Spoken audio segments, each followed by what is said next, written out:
तो मेरे जिगर के टुकड़ों, मेरे प्यारे बच्चों, तो भाई लोग एग्जाम आ गए हैं सर पर और आर्यन सर वीडियो पे वीडियो लाए जा रहे हैं, है ना। तो यार ऐसा कंटेंट लाएंगे जो यूट्यूब पे कहीं नहीं मिलने वाला। आज बच्चों आप सबके लिए लेके आए हैं एसिड और ये सीरीज देख के ना सबका मुंह कुछ इस तरह से खुलने वाला है, ठीक है। तो यार एसिड बेस्ड साल्ट से जो भी डायग्राम बेस्ड क्वेश्चन बन सकते हैं इस बार 2026 के बोर्ड्स एग्जाम में, उसको करने लगे हैं डिस्कस। आप लोगों ने स्क्रीनशॉट लेते जाना है, उसको प्रिंट करवा के रख सकते हो क्योंकि उतारने का भी टाइम आपके पास नहीं होगा, मुझे पता है ना। तो इस वीडियो को जल्दी से शुरू करते हैं। सभी तरह के डायग्राम बेस्ड क्वेश्चन हम करने वाले हैं एसिड बेस्ड सॉल्ट से, जो अक्सर बच्चे छोड़ देते हैं, बट आप नहीं छोड़ोगे क्योंकि आपने सब्सक्राइब किया हुआ है लॉजिकल मास्टर जी को, है ना। तो इस बार 2026 में साइंस में फोड़ गया होगे। चलो क्वेश्चन 1 है, answer the following question based on the diagram given below. ये एक सेटअप यहाँ पे दिया हुआ है, ठीक है। इसके बेसिस पे हमें बताना है, कुछ क्वेश्चन पूछेंगे, उनके आंसर बताने हैं। जरूरी नहीं डायग्राम बेस्ड क्वेश्चन इस तरीके से डायग्राम भी हो तभी आए, जो इस पे बेस्ड क्वेश्चन होंगे वो डायरेक्टली भी पूछे जा सकते हैं, क्योंकि जब आप करोगे आपको रियलाइज होगा कि सर एकदम सही कह रहे हैं, है ना। तो यहाँ पे क्या किया हुआ है, यहाँ पे लिया हुआ है हमने डाइल्यूट सल्फ्यूरिक एसिड और उसके अंदर ये डाले हुए हैं जिंक के ग्रेन्यूल्स, ठीक है। तो हमारे पास जिंक है, इसको हम रिएक्ट करवा रहे हैं सल्फ्यूरिक एसिड के साथ, तो H2SO4 के साथ रिएक्ट करवाएंगे। सर हमने मेटल को रिएक्ट करवाया है एक एसिड के साथ, और हमें पता है कि मेटल को एसिड से रिएक्ट करवाओगे तो मुन्ना साल्ट और हाइड्रोजन गैस बनेगी। तो यहाँ पे साल्ट बन जाएगा, जब जिंक रिएक्ट करेगी H2SO4 के साथ तो यहाँ पे साल्ट क्या बनेगा, ZnSO4, और साथ में हाइड्रोजन गैस टपक टपक टपक करके निकलेगी। तो कुछ ऐसा सेटअप है कि यहां से हाइड्रोजन गैस निकल रही है और हमने एक इन्वर्टेड करके ट्यूब सी लगाई हुई है, ठीक है, जिसके अंदर से ये डिलीवर होके यहाँ पे जाएगी, ठीक है। यहाँ पे हमने सोप सोल्यूशन ली हुई है और सोप सोल्यूशन के अंदर जैसे जाएगी तो इसके बबल्स निकलेंगे। हाइड्रोजन गैस के जब टपक टपक करके ये बबल्स बबूले से बनेंगे, इसके सामने मैचस्टिक लाएंगे, जलाएंगे या कैंडल ऐसे करके रखेंगे तो आवाज आएगी ठा ठा ठा ठा ठा करके, है ना, क्योंकि हमें पता है hydrogen burn with popup sound. तो कुछ ऐसा सेटअप था। क्वेश्चन देखते हैं क्या है, ये है इसकी रिएक्शन। ओके, बढ़िया सा सेटअप है सर, माहौल बना दिए हो कसम से। उससे पहले मुझे बताओ कमेंट सेक्शन में कि ये है हमारा स्टोमक, पेट, है ना, और पेट के अंदर कौन सा एसिड है, ठीक है। अब क्वेश्चन है what are the reactant in the experiment. तो रिएक्टेंट कौन है, जिंक जिंक के ग्रेन्यूल्स हैं, जिंक, और इसको हम करवा रहे हैं H2SO4 के साथ रिएक्ट। तो यहाँ पे जिंक के ग्रेन्यूल्स को हम डाइल्यूट सल्फ्यूरिक एसिड के साथ रिएक्ट करवा रहे हैं। सबसे स्ट्रॉन्गेस्ट एसिड सल्फ्यूरिक एसिड, दूसरे नंबर HCl, तीसरे नंबर HNO3, okay, nitric acid. Describe how hydrogen gas is collected during experiment. Hydrogen gas के लिए इन्वर्टेड ट्यूब सा सेटअप लिया हुआ है। Hydrogen gas is collected by downward displacement of water method. Downward displacement of water method हम यहाँ पे use करेंगे। Test tube filled with water, इसके अंदर हमने पानी भर दिया है। Is inverted over the zinc granules, zinc granules के ऊपर हम जो है इसको इन्वर्ट करके रख देंगे। बेसिकली उल्टी सी हमने टेस्ट ट्यूब यहाँ पे वो लगाई हुई है, और हमारी रिएक्शन जब प्रोसीड होगी हाइड्रोजन गैस निकलेगी और वो यहां से चले जाएगी।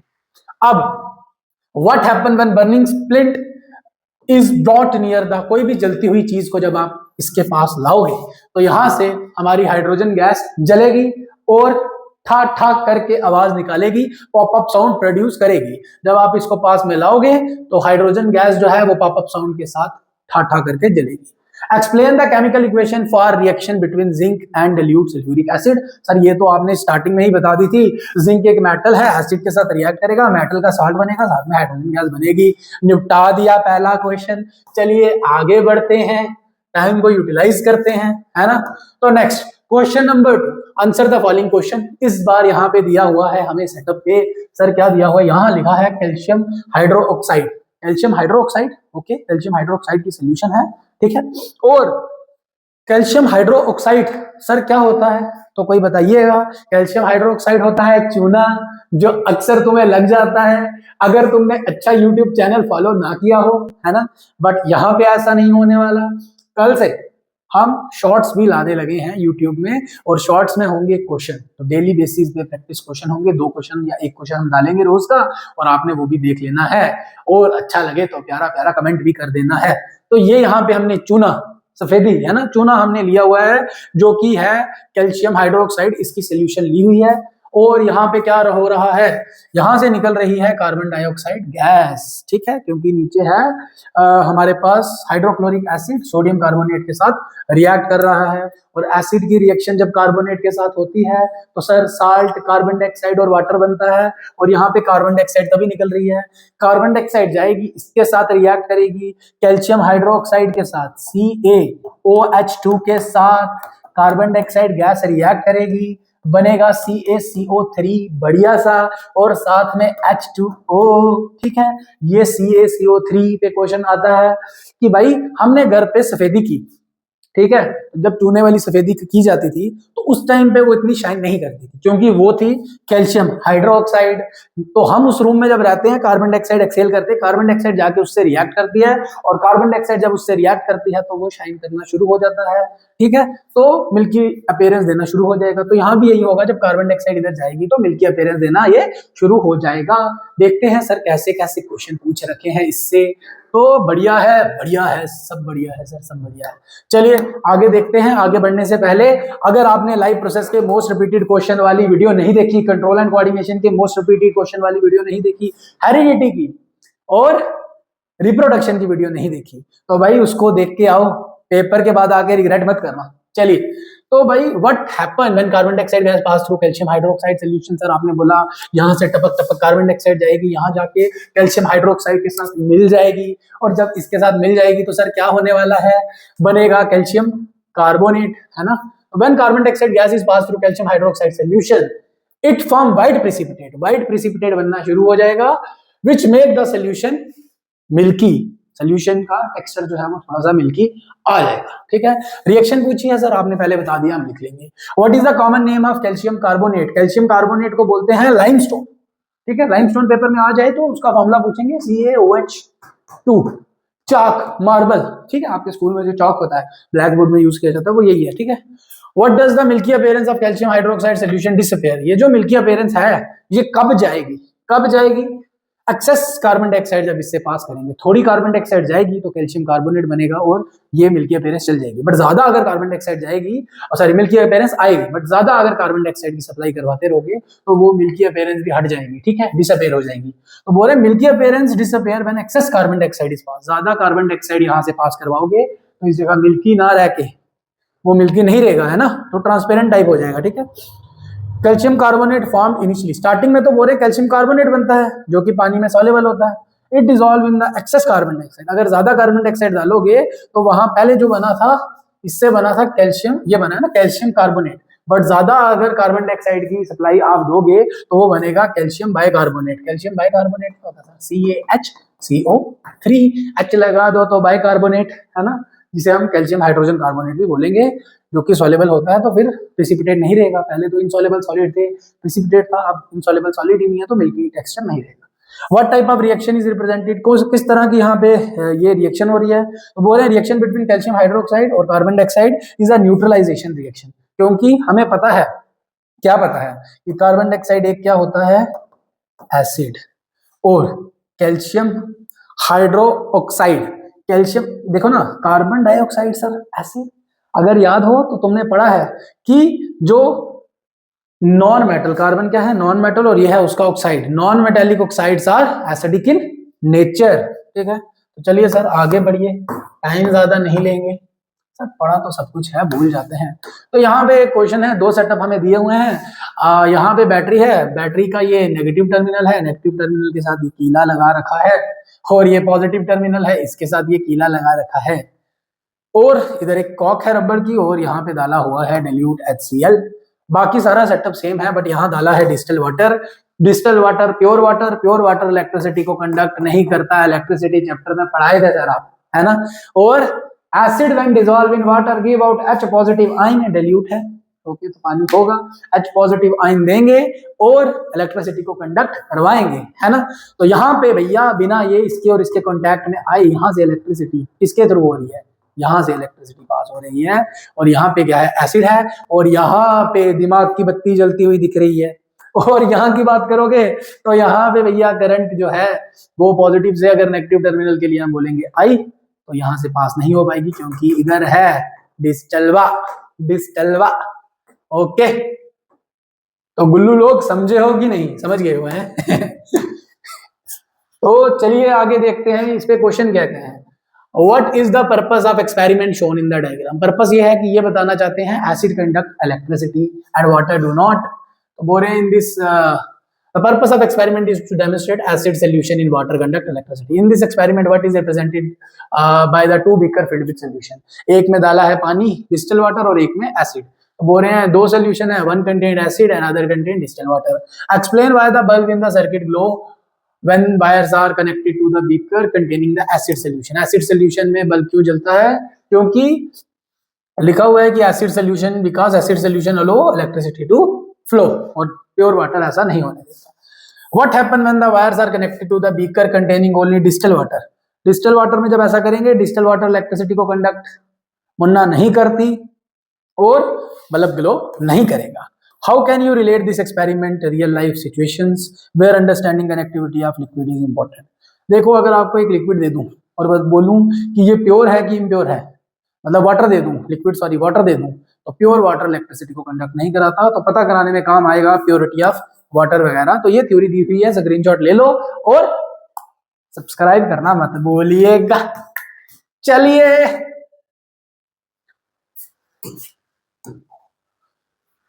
और जो भी यार बाहर से ये वीडियो देख रहा है तो उसको मैं बता दूं, किसी ने कमेंट में पूछा था, मैं उसको बता दूं कि हम जम्मू कश्मीर के राजौरी डिस्ट्रिक्ट के एक छोटे से टाउन से, जिसे नौशहरा कहते हैं, जहां से वो विंग कमांडर अभिनंदन पाकिस्तान की तरफ गए थे, वहां से बैठ के ये लेक्चर ले रहे हैं इस उम्मीद में कि एक दिन अमूमन क्लास में छोड़ देते हो चीजें। तो ये वो सब चीजें हैं, इस देश के सभी विद्यार्थियों को अच्छी शिक्षा देंगे। तो चलिए आगे बढ़ते हैं। Answer the following questions based on diagram given below. तो अब इस पे बेस्ड क्वेश्चन है, इसको थोड़ा ऊपर कर लेते हैं ताकि पढ़ने में हमें इजी हो। पहले डायग्राम देख लेते हैं कि क्या है। तो है ये है कुछ कि यहां से एक ड्रॉपर की मदद से H2SO4 कंसंट्रेटेड H2SO4 फेंक रहे हैं, यहाँ सोडियम क्लोराइड है, तो हमें मतलब NaCl जो कि एक सॉल्ट है और H2SO4 के बीच में रिएक्शन करवा रहे हैं। तो अब इस पे बेस्ड क्वेश्चन है। यहाँ पे जो है एक हमने लिया है guard tube containing calcium chloride sir CaCl2, ठीक है। और यहाँ पे हमने एक वेट लिटमस पेपर ले रखा है। तो अब देखते हैं इस पूरे सेटअप पे क्वेश्चन क्या पूछा गया है। तो आगे सेटअप हमने बनाया ताकि आपको परेशानी ना आए, ठीक है। तो पहला है what happen when the concentrated sulphuric acid is added to sodium chloride. तो बोल रहे हैं NaCl की जब आप H2SO4 के साथ रिएक्शन करवाओगे NaHSO4 बनेगा और साथ में HCl गैस बनेगी। तो यहाँ पते की बात यह है कि जब हम एक साल्ट और एसिड की रिएक्शन करवा रहे हैं, एसिड कौन सा H2SO4, हमें HCl एसिड मिल रहा है in the form of gas. और एक और मजे की बात यह है कि अगर हाई टेम्परेचर में ये रिएक्शन करवाई जाए तो यहाँ जो सोडियम हाइड्रोजन सल्फेट मिला है वो ना मिलके यहाँ हमें सोडियम सल्फेट मिलेगा। तो ये आपसे पूछा जा सकता है, इम्पोर्टेंट है। अरे सर तोतले हो गए हो क्या? चलिए question number 2, what is purpose of guard tube containing calcium chloride. यहाँ पे जो गार्ड ट्यूब ये ले रखी है जिसके अंदर था CaCl2, इसका क्या पर्पस है? तो बोल रहे हैं guard tube contain calcium chloride, इसके अंदर है कैल्शियम क्लोराइड जो कि ड्राइंग एजेंट की तरह काम करेगा। It remove moisture. तो बोल रहे हैं जो भी HCl यहाँ पे गैस बन रही है उसके अंदर जितना मॉइस्चर होगा उस सब को रिमूव करने में मदद करेगा, ठीक है। इसे याद रखना। देखो ये आप अमूमन क्लास में छोड़ देते हो चीजें, तो ये वो सब चीजें हैं। अगर आप चाहते हो ऐसी ही डायग्राम बेस्ड सीरीज हर चैप्टर के लिए लाई जाए, जिसके लिए पॉसिबल है, तो वो हम ला सकते हैं। चाहिए क्या? प्यार बरसा दो, प्यार अपना, ठीक है। तो अब क्वेश्चन नंबर 3 है what is observed when hydrogen chloride gas is tested with mice litmus paper. तो यहाँ पे जो लिटमस पेपर लिया है, लिटमस पेपर से HCl गैस को हम टेस्ट कर रहे हैं। HCl गैस जो है वो गैस की फॉर्म में है, और हम अगर लिटमस पेपर ड्राई लेंगे तो फिर H पॉजिटिव आयन नहीं आएंगे और लिटमस पेपर का कलर चेंज नहीं होगा। बट यहाँ पे हमने ब्लू कलर का लिटमस पेपर लिया है और वो थोड़ा सा लिया है हमने मॉइस्ट। तो ब्लू लिटमस पेपर, एसिड हमें पता है कि एसिड हमारे ब्रो हैं, एसिड ब्रो है, मतलब ब्लू टू रेड। तो एसिड जो है वो ब्लू लिटमस पेपर को रेड में कन्वर्ट करेंगे। इससे कन्फर्म होगा कि यहाँ से जो गैस आई वो एसिडिक इन नेचर है, और वो कौन सी गैस है? HCl। बढ़िया सर, क्वेश्चन नंबर 5। अरे ये क्वेश्चन ना मतलब धुआंधार है यार ये क्वेश्चन। तो क्लोर एल्कली प्रोसेस, क्लोर एल्कली प्रोसेस पे क्वेश्चंस बहुत सारे हैं। बच्चे अमूमन यही पढ़ के जाते हैं कहाँ पे क्या बनता है, कहाँ पे क्या नहीं बनता। तो यहाँ पे हमारे पास ये है एनोड, जो कि पॉजिटिव वाले टर्मिनल के साथ जुड़ी है तो पॉजिटिव होगी। ये है कैथोड, जो कि नेगेटिव होगी। अंदर हमने ली हुई है एक ब्राइन सोल्यूशन। सर ये ब्राइन क्या होता है? सर ये ब्राइन क्या होता है? तो ब्राइन होता है NaCl। घर में नमक लो, नमक पानी में डाल दो तो बन गई ब्राइन सोल्यूशन, ठीक है। तो बोल रहे हैं हमने ये यहाँ पे सोल्यूशन ली हुई है, और इस प्रोसेस को क्लोर एल्कली प्रोसेस क्यों बोला जाता है? वैसे तो अभी हम पूरा ये टॉपिक उसका नहीं पढ़ा रहे, इसके बेस पे जो क्वेश्चन आया वो बता रहे हैं, बट मैं फिर भी आपको बता देता हूँ इस प्रोसेस को क्लोर एल्कली इसलिए कहा जाता है क्योंकि इस पे जो प्रोडक्ट बनेंगे, एक बनेगी क्लोरीन गैस, ठीक है, एक बनेगा एल्कली। एल्कली होता है वाटर सॉल्युबल बेस, जो कि है सोडियम हाइड्रोक्साइड। इन दो चीजों की वजह से इसे एल्कली और क्लोर नाम दिया गया है। इसके अलावा यहाँ पे सर कुछ और बनता है, तो जी हमें पता है यहाँ पे बनता है हाइड्रोजन गैस। क्या बनता है? हाइड्रोजन गैस, ठीक है। Hydrogen hydrogen H positive ion आप कह सकते हो कि बन रहे हैं, ठीक है। तो हमें पता है यार, डायरेक्ट मैं आपको बता देता हूँ थोड़ा सा। क्लोरीन, क्लोरीन के ऊपर नेगेटिव चार्ज है तो किसकी तरफ जाएगा? पॉजिटिव की तरफ। तो क्लोरीन जो है वो आपको कहाँ दिखेगी? एनोड पे। हाइड्रोजन के ऊपर पॉजिटिव चार्ज है जाएगा नेगेटिव की तरफ, तो हाइड्रोजन आपको दिखेगी इधर।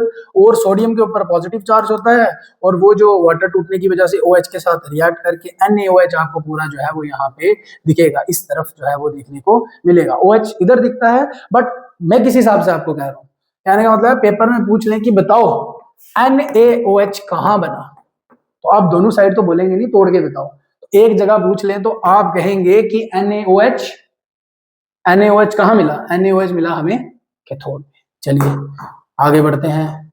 तो यार ये है कुछ सीरीज, इनको देख लो, तुम्हारा भला ही होगा। ओके, अब आगे देखते हैं सर क्वेश्चन क्या है। What are the main product of chlor alkali process? तो हमें पता है क्लोर एल्कली प्रोसेस की ये है रिएक्शन सर। अरे ये है reaction Munna, NaCl + 2H2O। NaCl + 2H2O क्या बनेगा? जब आप ब्राइन सोल्यूशन आप लोगे तो सोडियम हाइड्रोक्साइड, क्लोरीन और हाइड्रोजन बनेगी। सर आपने अभी भी बताया है, गुड सर, आप तो सब बताते हो, हम नहीं पढ़ते हैं। चलिए, तो what are the main products जो क्लोर एल्कली प्रोसेस में बनेंगे? The main product of chlor alkali process are chlorine gas. हमें पता है क्लोरीन गैस, हाइड्रोजन और sodium hydroxide. Chlorine gas produce during chlor alkali process कैसे बनेगी? तो वो एनोड पे हमें दिखती है, क्योंकि क्लोरीन के ऊपर नेगेटिव चार्ज है और ये पॉजिटिव वाली इलेक्ट्रोड पे मिलेगी, और पॉजिटिव इलेक्ट्रोड को कहते हैं एनोड। रिएक्शन आ गई है। क्लोर एल्कली प्रोसेस इंडस्ट्री में क्या इंपॉर्टेंस है? क्लोरीन बन रही है। क्लोरीन जो है वाटर प्यूरिफिकेशन वगैरह में काम आती है। सोडियम हाइड्रोक्साइड बन रहा है, ये बेस है, इससे सोप वगैरह बनाया जाएगा। थ्योरी आप पढ़ सकते हैं, डिटर्जेंट वगैरह की मेकिंग में, मैन्युफैक्चरिंग में काम आता है। इन्वायरमेंटल इंपैक्ट क्या है? तो यार इन्वायरमेंट को थोड़ा ये प्रोसेस हार्मफुल ही है, क्योंकि यहाँ पे क्लोरीन गैस बन रही है। क्लोरीन क्लोरोफ्लोरोकार्बन, जो कि ओजोन की डिप्लीशन कराता है। क्लोरीन उसका मेन कंपोनेंट है, और इसकी वजह से ओजोन की डिप्लीशन हो सकती है। तो इतना ज्यादा एनवायरमेंट फ्रेंडली ये नहीं रहने वाला। नेक्स्ट आपको दिया हुआ है, हमने यहाँ पे लिया हुआ है कॉपर सल्फेट का क्रिस्टल, और उसको हीट किए जा रहे हैं। यहाँ पे वाटर ड्रॉपलेट जमते हुए हमें दिख रहे हैं, ठीक है। तो सर इस पे क्वेश्चन है, लास्ट क्वेश्चन है आज का, और जल्दी देखिएगा और फिर सो जाइएगा अच्छे से, हैं? सो जाइएगा नहीं, पढ़िए यार। What is water of crystallisation? Sir हमें अच्छे से पता है, यहाँ पे लिया हुआ है कॉपर सल्फेट का क्रिस्टल CuSO4, जिसमें है 5 टाइम H2O, ठीक है। तो जो एक साल्ट के साथ वाटर ऑफ, उसके फॉर्मूले में वाटर मॉलिक्यूल्स हमें अलग से दिखते हैं, यही होते हैं वाटर ऑफ क्रिस्टलाइजेशन। तो the water of crystallization is the fixed number of water molecule that are chemically bound to a ion or a molecule। एक मॉलिक्यूल के साथ जो केमिकली बॉन्ड हुए होते हैं वाटर के मॉलिक्यूल, उसे बोलेंगे वाटर ऑफ क्रिस्टलाइजेशन। इसके अलावा सर कहीं पढ़े हैं वाटर ऑफ क्रिस्टलाइजेशन? जी हाँ सर, पीओपी में और जिप्सम में पढ़े हैं। जिप्सम की अगर मैं बात करूं तो जी भाई PSUM की बात करें तो CaSO4 2 time H2O। Sir POP की बात करो तो पीओपी है CaSO4 half H2O। Half molecule है, 2 मॉलिक्यूल हैं, तो इन चीजों को याद रखना है। बोले how you visualise tell if copper sulphate crystal contain water of crystallisation? वो आप कैसे बताओगे? कलर की वजह से, थ्योरी आप उसकी लिख सकते हो, ठीक है। What happen to copper sulphate crystal when they are heated. Copper sulphate के क्रिस्टल के अंदर से वाटर ऑफ क्रिस्टलाइजेशन के मॉलिक्यूल बाहर निकल जाएंगे, वाटर ऑफ क्रिस्टलाइजेशन ये लूज कर देंगे और सॉल्ट जो है वो ब्लू से व्हाइट कलर का हो जाएगा। तो पहले ये ब्लू कलर का था, जब इससे वाटर के मॉलिक्यूल निकल जाएंगे तो वो व्हाइट कलर का हो जाएगा। यहाँ भी वही आंसर लिख दोगे। What is chemical formula of hydrated copper sulphate. तो सर ऐसा कॉपर सल्फेट जिसमें हाइड्रेटेड है, मतलब जिसमें पानी है, तो ये फॉर्मूला है CuSO4 5 H2O। सर बढ़िया है। Can you name another salt. तो भाई जिप्सम, पीओपी सब बता दिया है। बढ़िया है, मजा आया। ऐसे लेक्चर और चाहिए तो बताइएगा, ठीक है। और जब सब आता था इस लेक्चर से तो बहुत अच्छी बात है। अगर कुछ सीखने को मिला तो भाई कमेंट कर दो। और ये ना चला गया कहीं, कोई बात नहीं। तो यार एक चीज कहना चाहूंगा लेक्चर के एंड पे कि 2 चीजें आपको डिफाइन करती हैं। जो यहाँ लिखा है ये बिल्कुल अपनी जिंदगी में आजमाइएगा। 2 things define you, your patience when you have nothing. जब तुम्हारे पास कुछ नहीं है, जैसा कि आज मेरे पास कुछ नहीं है, मुझे पता है मैं लेक्चर बना रहा हूं, ऑडियंस देखेगी, उतनी ज्यादा नहीं देखेगी, ठीक है। तो मेरा पेशेंस कैसा है, ठीक है। और दूसरी बात, जब मेरे पास सब कुछ आ जाएगा तो तब मेरा एटीट्यूड कैसा होगा। क्या तब भी मैं इतने प्यार से, इतने अच्छे तरीके से तुम लोगों को ऐसे ही लेक्चर डिलीवर करूंगा। तुम लोग मुझसे मिलने आओ और मैं क्या तुम्हें इतने ही प्यार से मिलूंगा, तुम्हारे कमेंट का रिप्लाई करूंगा। तो ये मैंने एक अपनी एग्जांपल लेके दी, मतलब कि आपको वैसे भी ना अभी आपका एग्जाम चल रहा है, तो इन सब चीजों से थोड़ा सा मोटिवेटेड रहिए और डाउन टू अर्थ रहना चाहिए इंसान को। तो आज की कक्षा का ज्ञान यही खत्म होता है और आप सभी को ढेर सारा प्यार। अलविदा दोस्तों।